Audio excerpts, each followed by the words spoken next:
انسان جس کے بارے میں حسد میں مبتلا ہو جائے اس کو حسد ختم کرنے کا ایک بہترین نسخہ یہ ہے کہ اس کے ملاقات کے لیے جائے اور جا کر اس کو مبارکباد دے، اور بہت بہتر ہے اس کے لیے کوئی گفٹ لے کر جائے، کوئی تحفہ، کوئی ہدیہ، چھوٹا یا بڑا جو مناسب سمجھے وہ گفٹ لے کر جائے۔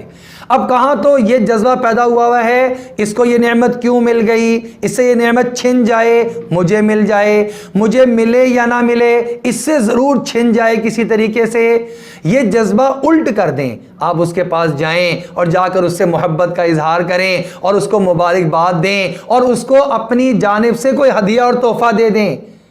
اب الٹ ہو گیا، اسے چھیننا چاہ رہے تھے اس کو عطا کر رہے ہیں۔ آپ کر کے دیکھیں انشاءاللہ تعالی العزیز حسد کے جذبات نکلنے شروع ہو جائیں گے۔ اور اگر بالآخر تمام تر طریقے اختیار کرنے کے باوجود بھی آپ کے دل میں کسی کا حسد پھر بھی باقی رہے تو ایک اور علاج بھی ہے۔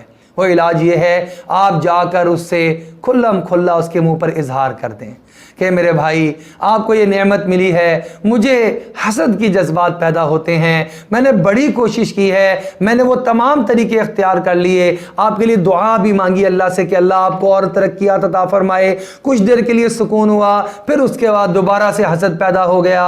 میں آپ کے لیے آیا اور آگے آپ سے ملاقات کی، مبارکباد دی، آپ کو ہدیہ تحفہ بھی دیا، کچھ دنوں کے لیے سکون رہا، پھر دوبارہ حسد کی کیفیت پیدا ہو گئی۔ یار میرے لیے دعا کرو اللہ مجھے اس حسد کی کیفیت سے باہر نکال دیں۔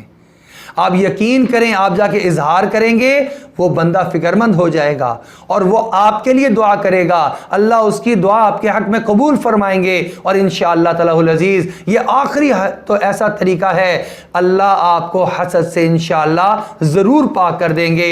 اور اگر پھر بھی آپ دل میں کیفیت محسوس کریں تو توبہ بہترین راستہ ہے۔ انسان کے دل میں جب بھی حسد کے خیالات پیدا ہوتے چلے جائیں یہ فوراً ان خیالات کو دور کرتا چلا جائے اور اللہ سے معافی مانگتا رہے۔